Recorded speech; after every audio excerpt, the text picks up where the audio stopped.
அனைத்து அன்பு உறவுகளுக்கும் வணக்கம். நான் உங்கள் யாமினி. நான் இன்றைக்கு கொழும்பு நகரில் நடைபெற்ற விசா கொண்டாட்ட நிகழ்வு பற்றி தான் காட்ட போகிறேன்.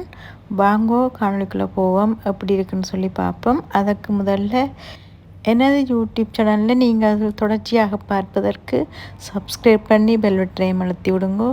வாங்கோ காணொலிக்குள்ளே போவோம். நான் இப்போ பம்பலப்பட்டியிலேருந்து வெளிக்கிட்டு இருக்கிறேன். அப்படியே கொழும்பு நகரத்தை பார்த்து கொண்டு அப்படியே தாமிர கோபுரத்தையும் பார்த்துட்டு வர போகிறேன். நான் எதிர்பார்த்து வெளிக்கிட்டது என்னவோ, ஆனால் நடந்தது எல்லாமே மாறி நடந்து கொண்டிருக்கு. நான் வெளிக்கிட்டு ஒரு 5 நிமிஷத்துலேயே வீதியில் கடும் மழை வந்துட்டுது. அந்த மழையோடு சேர்த்து பெரிய காற்றும் வீசி எல்லாம் பிரச்சனை ஆயிட்டுது. அதால் இந்த விசா கொண்டாட்டம் பெரிய அளவில் நல்லா நடைபெறையில்லைன்னு தான் சொல்ல வேணும். அப்படியே பார்த்திங்கன்னு சொன்னால் இந்த இடத்துல பாருங்கோ, வீதியில் அப்படி நல்லா தாமரைப்பூ வெளிச்சக்கூடு செய்திருக்கணும், நல்லா அழகாக இருக்குது. இருந்தாலும் நான் எதிர்பார்த்த மாதிரி ஒரு காணொலியை எடுக்க முடியலைன்னு சொன்னால், நல்ல பகலில் சும்மா நிறைய கூடுகள் எல்லாம் செய்து நல்ல அழகாக வச்சுருந்தவே என்னை இரவைக்கு அந்த லைட்டை போட்டு விடுறதுக்காக அது அந்த காற்றுக்கெல்லாம் பிச்சு கொண்டு போயிடுச்சுது. அந்த ஒவ்வொரு தரம் தாங்கள் தயாரித்த அந்த வெளிச்சக்கூடுகளுக்கு உள்ளே அந்த கொற்றுகளில் எல்லோரும் மிகவும் கவலையில் நின்றதை கொஞ்சம் பார்க்கக்கூடிய மாதிரி இருந்தேன்னு சொன்னால், தாங்கள் தயாரித்த அந்த வெளிச்சக்கூட அந்த காட்ட முடியலையே மக்களுக்குன்னு சொல்லி அவ்வளோ ஒரு கவலையில் தான் நிற்கினோம். அதால் என்னால் நல்ல அழகழகான வெளிச்சக்கூடுகளை உங்களுக்கு காண்பிக்க முடியாமல் போயிட்டுது. அதால் எனக்கு கொஞ்சம் கவலையாக தான் இருக்குது. கஷ்டப்பட்டு வெளிக்கிட்டு போயும் அதை அழகாக எடுக்க முடியாமல் போயிட்டுது. சரி, பரவாயில்ல, என்ன செய்கிற, இயற்கை அப்படியே அழிச்சிட்டுது. இருந்தாலும் என்னால் எடுத்து உங்களுக்கு காட்டக்கூடிய ஒரு சிறிய காணொலி எடுத்திருக்கிறேன். நீங்களும் பார்த்து மாளுங்கோ. இதில் பாருங்கோ, அப்படியே இந்த தாமிர கோபுரம் தெரியுது, நல்ல பிங்க் கலரில் தெரியுது, நல்ல அழகாக இருக்குது. இந்த தாமிர கோபுரம் மாறி மாறி ஒவ்வொரு கலர்களையும் எங்களுக்கு காட்டி கொண்டிருக்குது. அதை பார்க்க மிகவும் மகிழ்ச்சியாக இருக்குது. அப்படியே இந்த வீதியை பார்த்திங்கன்னு சொன்னால் மின்குமர்கள் போட்டு நல்லா அலங்கரிச்சிருக்கணும், அழகாக இருக்குது.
இதுவரை எனது காணொளியை பார்த்து கொண்டிருந்தவர்கள் அனைவருக்கும் நன்றி. இத்துடன் எனது காணொளியை நிறைவு செய்ய போகின்றேன்.